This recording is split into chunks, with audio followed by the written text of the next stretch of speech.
Belə bir sual gəlib ki, birinci blok imtahanında 3-cü qrup üzrə, ikinci blok imtahanında isə 2-ci qrup üzrə imtahan verə bilərəmmi? Ətraflı izah. O zaman belə bir sual meydana çıxır. Bəs mən həm 3-cü qrup, həm də 2-ci qrup üzrə imtahan versəm, ixtisas seçimi zamanı hər iki qrupun ixtisas seçimində iştirak edə bilərəmmi?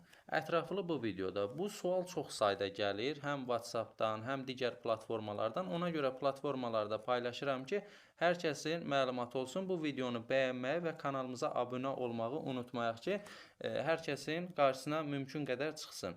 Belə ki, siz birinci blok imtahanında, yəni buraxılış imtahanı vermisiniz və 3-cü qrup üzrə hazırlaşırsınız. Yaz imtahanında, yəni blok imtahanının birinci mərhələsində iştirak edirsiniz.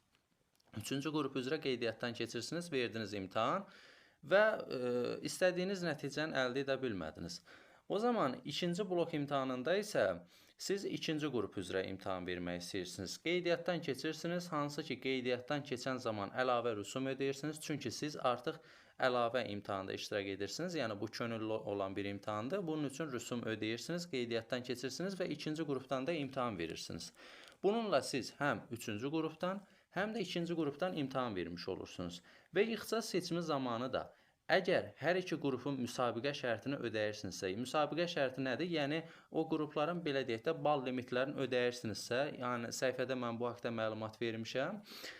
Bal limitlərini ödəyirsinizsə, müsabiqə şərtini, o zaman hər iki qrupun siz ixtisas seçimində iştirak edə bilərsiniz. Yəni 15 yerə həm 3-cü qrupun ixtisaslarını, həm də 2-ci qrupun ixtisaslarını eyni zamanda qeyd edə bilərsiniz. Ümid edirəm ki, ətraflı oldu. Hər birinizə uğurlar arzulayıram. İxtisas seçimi, konsultasiya və suallar üçün birbaşa nömrəmizi WhatsApp üzərindən yazın. Platformalarda olduqca suallar çox gəlir deyə baxmaq təəssüf ki, mümkün olmur.